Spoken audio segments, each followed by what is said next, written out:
Assalamualaikum warahmatullahi wabarakatuh.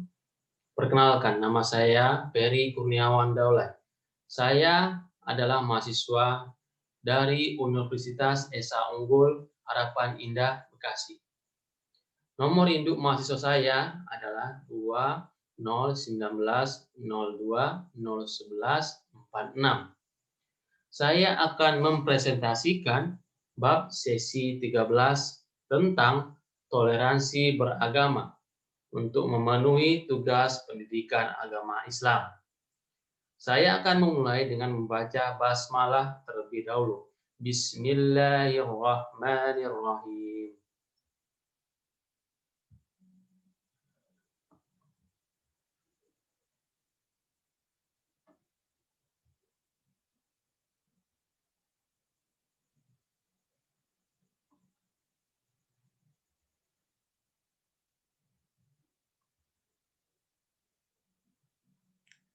Bab sesi 13, toleransi beragama. Perbedaan dan pluralitas dalam masyarakat sudah merupakan ketentuan Allah Subhanahu wa Ta'ala, menjadi suatu hal penting untuk menghadapi dan menerima perbedaan-perbedaan itu, termasuk dalam hal teologis. Sikap penerimaan dan pengakuan terhadap yang lain sebagai ajaran toleransi yang ditawarkan Islam. Toleransi antar umat beragama yang berbeda termasuk ke dalam salah satu kajian penting yang ada dalam sistem teologi Islam. Pengertian toleransi. Dalam bahasa Arab disebut tasamuh, yang berarti antara lain sikap tenggang rasa, mudah dalam berinteraksi, fleksibel, dan bersikap tidak mempersulit orang lain. Dalam Kamus Besar Bahasa Indonesia, toleransi didefinisikan sebagai sifat atau sikap dua kelompok yang berbeda, kebudayaan yang saling berhubung dengan penuh.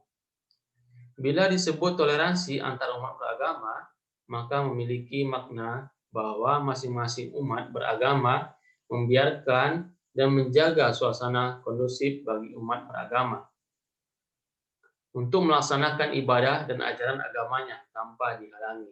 Dapat juga dimaknai dengan sikap atau perbuatan yang tidak membedakan kelompok atau tertentu. Dalam hal ini adalah penganut agama lain. Allah Subhanahu wa Ta'ala menegaskan dalam Al-Quran, surah Al-Baqarah ayat 256. La ikraha fid din, qad tabayyana ar-rusdu minal ghayyi, faman ya'fur bit-taghut wa yu'minu billahi faqad istamsaka bil urwatil wusqa lan fisama laha, Allahu sami'un alim. Yang artinya, tidak ada paksaan untuk memasuki agama Islam.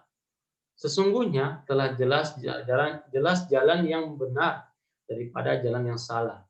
Karena itu barang siapa yang ingkar kepada tagut dan beriman kepada Allah, maka sesungguhnya ia telah berpegang kepada buhul tali yang amat kuat, yang tidak akan putus, dan Allah Maha mendengar lagi Maha mengetahui.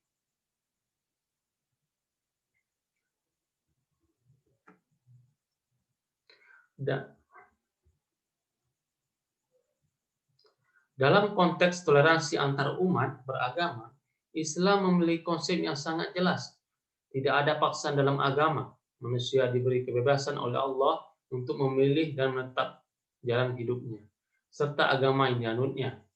Allah menganugerahi seluruh manusia dengan kehormatan dan martabat.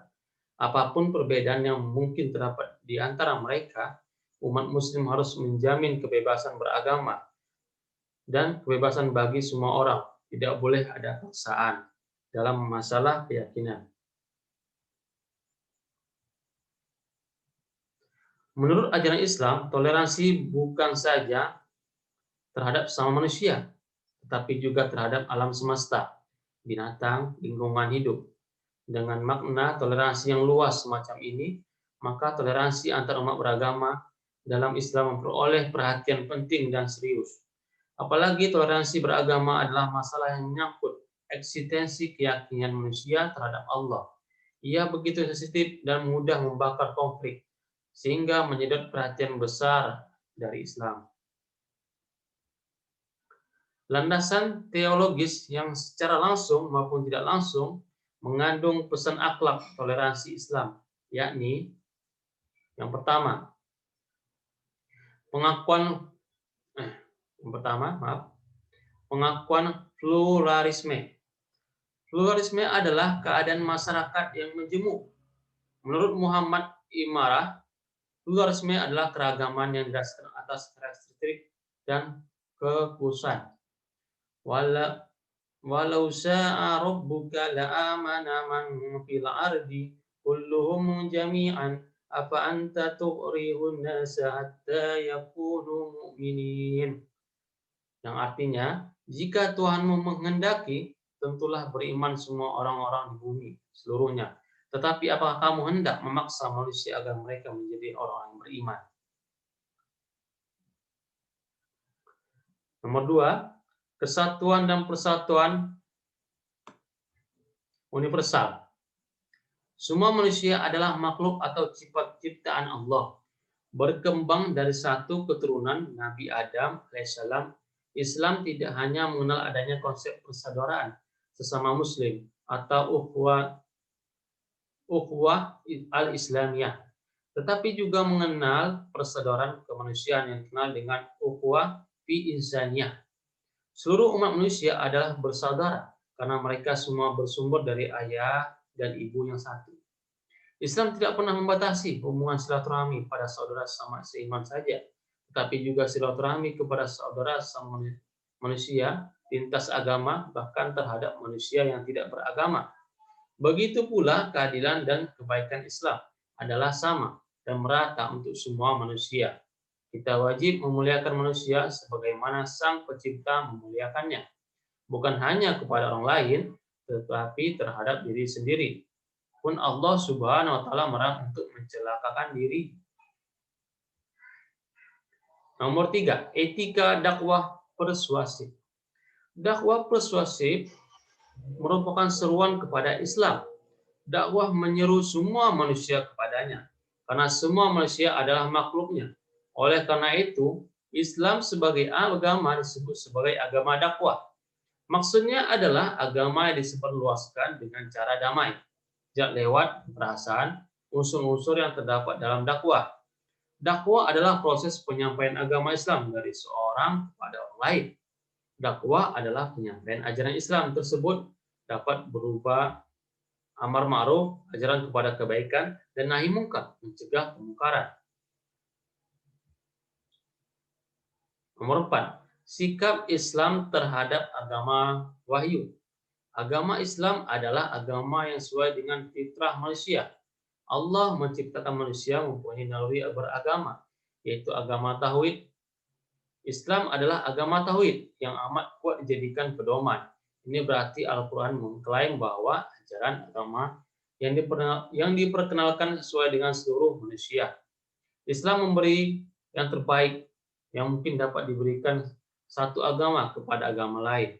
Islam mengakui kebenaran para nabi, kitab suci, dan ajarannya. Islam mengatakan bahwa risalah semua nabi hanya memiliki satu esensi yang terdiri dari dua unsur, yaitu tauhid atau pengakuan bahwa Allah adalah Tuhan. Segenap ibadah dan ketaatan hanya ditunjuk kepada Allah, kepadanya, dan moralitas amar ma'ruf nahi mungkar. Dalam hubungan dengan umat beragama, sebelumnya Yahudi dan Nasrani, Islam mempunyai dasar dan pandangan teologis sendiri. Teologi Islam menegaskan bahwa semua nabi dan rasul Allah membawa akidah tauhidiyah monoteisme. Akidah tauhid ini seumur dengan awal keberadaan manusia di muka bumi. Dengan demikian tauhid tidak mengenal proses evolusi. Prinsip toleransi Islam. Bertoleransi dan menghormati eksistensi sebuah agama tidak boleh dalam tindakan kesediaan mengikuti sebagian ajaran teologi atau sebagai ibadah agama tersebut. Toleransi agama menurut Islam adalah sebatas membiarkan umat agama lain untuk melaksanakan ibadah dan ajaran agamanya, sejauh aktivitas tersebut tidak mengganggu ketertiban dan ketenangan umum. Islam memiliki prinsip dalam toleransi pertama. Toleransi Islam tersebut terbatas dan fokus pada masalah hubungan sosial kemasyarakatan yang dibangun atas dasar kasih sayang dan persaudaraan kemanusiaan, sejauh tidak melanggar atau bertentangan dengan ketentuan teologis Islam. Yang kedua, toleransi Islam di wilayah agama hanya sebatas membiarkan dan memberi suasana kondusif bagi umat lain untuk menjalankan ajaran agamanya. Ketiga, di dalam toleransi kemurnian akidah dan syariah wajib dipelihara. Maka Islam sangat melarang toleransi yang kebablasan, yakni perilaku toleransi yang bersifat kompromistis dan nuansa sinkretis. Isu-isu konflik keagamaan. Pertama, isu moral, seperti isu perjudian, minuman keras, miras, narkoba, perbuatan asusila, prostitusi, pornografi, dan pornoaksi. Yang kedua, isu sektarian, yaitu isu-isu yang melibatkan perseteruan terkait dengan interpretasi atau pemahaman ajaran dalam suatu komunitas agama maupun status kepemimpinan dalam suatu kelompok keagamaan. Yang ketiga, isu komunal, yaitu isu-isu yang melibatkan perseteruan antara komunitas agama seperti konflik Muslim Kristen maupun perseteruan antara kelompok agama dengan kelompok masyarakat lainnya. Yang agama tarententu, isu penodaan agama seperti dalam kasus karikatur tentang Nabi Muhammad dimasuk dalam kategori isu komunal ini. Keempat, isu terorisme, yaitu isu yang terkait dengan aksi-aksi serangan teror dengan sasaran kelompok keamanan atau hak milik sekelompok keagamaan tertentu, maupun serangan teror yang ditunjukkan terhadap warga asing maupun hak milik pemerintah asing. Kelima, isu politik keagamaan, yaitu isu-isu yang melibatkan sikap anti terhadap kebijakan pemerintah Barat atau pemerintah asing lainnya, dan sikap kontra ideologi kebudayaan Barat atau asing lainnya. Yang keenam, meliputi isu subkultur keagamaan mistis seperti santet, tenun, dan sebagainya. Penjabaran di atas memperlihatkan bahwa isu konflik keagamaan sangat variatif dan beragama. Bisa juga dilihat konflik keagamaan berwujud aksi damai dan aksi kekerasan. Penyebab intoleransi beragama. Ada beberapa hal yang menyebabkan intoleransi antar umat beragama, antara lain: pertama, paham keagamaan yang bersifat eksklusif dan munculnya fundamentalisme dalam agama. Yang kedua, kesenjangan sosial yang semakin terbuka lebar dan adanya ketidakadilan ekonomi. Kesenjangan ini dapat terakumulasi menjadi benturan-benturan sosial. Yang ketiga, rekayasa kepentingan yang biasanya berkaitan dengan politik. Berbagai kerusuhan di sejumlah daerah di tanah air diduga terkait dengan rekayasa oleh pihak-pihak yang tidak bertanggung jawab, yang mencoba mengambil keuntungan di tengah kekacauan yang terjadi. Yang keempat, hegemoni mayoritas dan kekuasaan. Pada suatu daerah dengan penduduk yang mayoritas memeluk agama tertentu, maka akan mempunyai potensi hegemoni mayoritas atau munculnya suatu superioritas terhadap kaum minoritas. Toleransi dan pluralitas di Indonesia.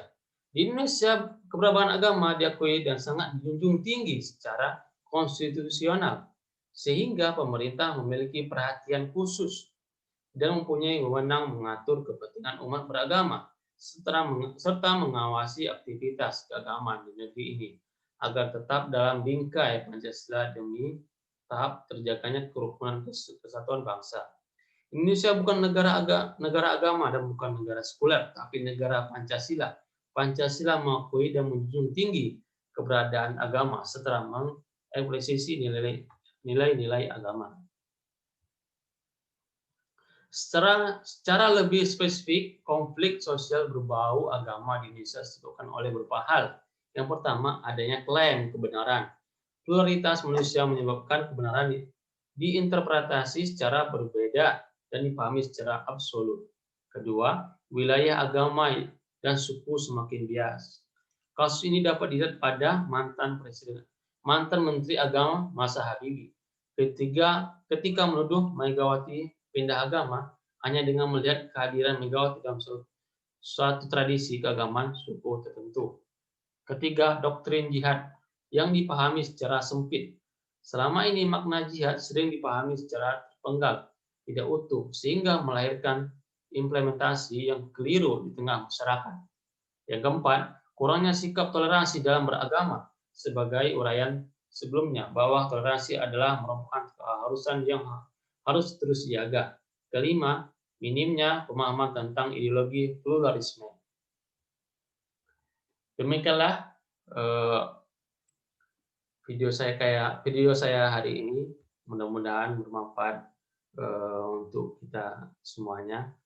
Mohon maaf apabila ada kesalahan kata ataupun penyampaian dalam video ini. Mudah-mudahan ini menjadi berkah bagi kita semua. Demikianlah saya akhiri. Wassalamualaikum warahmatullahi wabarakatuh.